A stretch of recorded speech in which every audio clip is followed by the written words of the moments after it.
Eagle और would picker में ऐसा तो क्या ही फर्क है जिसकी वजह से हम वुड पिकर से ज्यादा आसानी से वन टैप हेडशॉट लगा सकते हैं। जी हाँ सर, अगर आपको नहीं पता तो मैं आपको बता देता हूँ, वुड पिकर से आप ज्यादा आसानी से वन टैप हेडशॉट लगा सकते हो कंपेयर टू डेजर्ट ईगल। बस आपको थोड़े बहुत लॉजिक्स पता होने चाहिए। तो सर मैं आपको बता देता हूँ, वुड पिकर के पास ना दो एडवांटेजेस है जिसकी वजह से वुड पिकर से आसानी से वन टैप हेडशॉट लग जाता है। ठीक है, तो सर पहला एडवांटेज ये है कि जो वुड पिकर का नेचुरल रेट ऑफ फायर है ना वो बहुत ही ज्यादा कम है। आपने भी नोटिस किया होगा कि यार वुड पिकर में से गोलियां बहुत ही ज्यादा धीरे धीरे से निकलती है, ठीक है, कंपेयर टू डेजर्ट ईगल। तो यही एक एडवांटेज है जिसकी वजह से आप फायर ब्रेडों को अगर हल्का सा भी ट्रैक करते हो ना तो भाई साहब उसको चट्टा के जैसा वन टैप हेडशॉट चिपक जाता है। ठीक है, और से दूसरा एडवांटेज ये कि यार वुड पिकर का रिकॉइल ना बहुत ही कम है, ठीक है, compare to desert eagle. Desert eagle बहुत ही ज्यादा रिकॉइल कर जाती है और उसकी वजह से आपके कभी कभार वन टैप हेडशॉट नहीं लग पाते, लेकिन वुड पिकर में ये चीज नहीं होगी क्योंकि यार आप भी यहाँ पर देख सकते हो वुड पिकर की सारी गोलियां एकदम सीधी जा रही है, कहीं पर भी आड़ी टेढ़ी नहीं हो रही और जो एम है ना वो भी बड़ा नहीं हो रहा है, यानी कि वुड पिकर का रिकॉइल बहुत ही ज्यादा कम है। ठीक है, तो गाइस यार यही दो एडवांटेजेस है जिसकी वजह से वुड पिकर से वन टैप हेडशॉट लगाना आसान रहता है कंपेयर टू डेजर्ट ईगल। ठीक है, तो गाइस यार बात कर लेते हैं हमारी सेकंड टिप की जो कि सेट योर एम। तो देखो मेरे भाइयों, वुड पिकर से वन टैप हेडशॉट लगाने के लिए आपको एम किधर सेट करना है वो तो मैं आपको बता दूंगा, लेकिन उसके साथ साथ आपको एक और चीज ध्यान रखनी है और वो ये है कि आपको एम सेट करने के पीछे ज्यादा टाइम वेस्ट बिल्कुल भी नहीं करना है। जी गाइस यार, अगर आप एम के पीछे ज्यादा टाइम लगाओगे तो वही सब सामने वाला बंदा आपको वैसे फिनिश करके निकलेगा। तो सिंपल सी बात है, आपको एम को सेट करने के पीछे ज्यादा टाइम नहीं लगाना है। अभी मैं आपको बता देता हूं आपको एम आखिर किधर सेट करना है। ठीक है, तो गाइस यार अगर मान लीजिए सामने वाला बंदा क्लोज रेंज या फिर मिड रेंज के अंदर है और आपके हाथ में वुड पिकर है और आपको वुड पिकर से वन टैप हेडशॉट लगाने तो आपको एम को एनिमी की बॉडी से लेफ्ट साइड सेट करना पड़ेगा,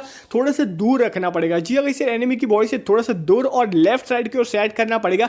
थोड़ा सा ऊपर नीचे होगा तो चलेगा, लेकिन एनिमी की बॉडी से लेफ्ट साइड आपको एम को रखना है। ठीक है, और अगर बंदा लॉन्ग रेंज में है तब आपको एम को ना थोड़ा सा नीचे रखना है। ठीक है, लेफ्ट राइट आप रख सकते हो लेकिन थोड़ा सा नीचे रखना है लॉन्ग रेंज के अंदर। तो गाइस यार अभी बात कर लेते हैं हमारी थर्ड टिप की जो कि ड्रैग अकॉर्डिंग डिस्टेंस। तो गाइस यार यहाँ पर हमने एम तो सेट कर दिया था, अभी बारी आ जाती है फायर ब्रेडों को ड्रैग देने की। तो यहाँ पर फायर ब्रेडों को ड्रैग देने के सबसे बेस्ट दो तरीके, पहला तरीका है रोटेशन ड्रैग जो कि आपको ज्यादातर पता ही होगा, दूसरा तरीका है स्ट्रेट ड्रैग। स्ट्रेट ड्रैग में कुछ भी नहीं है, नॉर्मली आपको फायर ब्रेडों को एनिमी के हेड की तरफ सीधा ही खींच के लेके जाना। ठीक है, और रोटेशन ड्रैग में आपको थोड़ा सा घुमाव देके खींच के लेके जाना होता है एनिमी के हेड की तरफ। तो यहाँ पर मैं आपको बता देता हूँ, जब भी बंदा लॉन्ग रेंज के अंदर है यानी कि बंदा बहुत ही ज्यादा दूर होता है तब उस टाइम पे आपको स्ट्रेट ड्रैग टेक्निक को यूज करना है, यानी कि आपको नॉर्मली एनिमी के हेड की तरफ सीधा ही फायर ब्रेडों को खींच के लेके जाना है। ठीक है, और मुझे पता है अभी आप क्या पूछने वाले हो, यार फायर ब्रेडों को ड्रैग देने की स्पीड आखिर कितनी रखनी चाहिए। तो मैं यहाँ पर आपको बता देता हूँ, यार कछुए से स्पीड रखनी पड़ेगी। आपको लिटरली बहुत ही ज्यादा धीरे से फायर ब्रेडों को ड्रैग करना पड़ेगा, बहुत ही हल्के से बहुत ही प्यार से आपको फायर ब्रेडों को ड्रैग देना पड़ेगा, तभी जाकर एनिमी को वन टैप हेडशॉट चिपक पाएगा, वरना सारी की सारी गोलियां एनिमी के हेड के ऊपर से निकल जाएगी। तो इसे अभी बात कर लेते हैं क्लोज रेंज और मिड रेंज के बारे में। तो यहाँ पर मैं आपको बता देता हूँ, क्लोज रेंज और मिड रेंज के अंदर आपको ना फायर ब्रेडों को कुछ ज्यादा ही तेजी से रोटेशन ड्रैग देना पड़ेगा। जी हाँ सर, आपने सही सुना, रोटेशन ड्रैग आपको देना है क्लोज रेंज और मिड रेंज के अंदर। और भाई सब लिटरली बता रहा हूँ, कुछ ज्यादा ही तेजी से एनिमी के हेड की तरफ आपको रोटेशन ड्रैग देना पड़ेगा, तभी जाके एनिमी को वन टैप हेडशॉट चिपक पाएगा। तो गाइस अभी बात कर लेते हैं हमारी फोर्थ टिप की जो कि गो फॉर वन टैप। जी हाँ गाइस, ये टिप ना बहुत ही ज्यादा इंपॉर्टेंट टिप है क्योंकि यार बहुत से बंदों की फटती है यार वन टैप हेडशॉट लगाने के लिए। मेरे को ये नहीं पता चला यार वन टैप हेडशॉट लगाने से डरना क्यों। यार वन टैप हेडशॉट ऐसी चीज है जिससे एक ही गोली में बंदा खत्म हो सकता है। तो गाइस यार आखिर क्यों डरा जाए वन टैप हेडशॉट लगाने के लिए। आपको एटलीस्ट हर एक मैच के अंदर वन टैप हेडशॉट लगाने का ट्राई करना पड़ेगा, तभी आपको पता चलेगा कि यार आप क्या क्या गलतियां कर रहे हो, क्या क्या आपको करना चाहिए जिससे आपके वन टैप हेडशॉट लग पाए। ठीक है,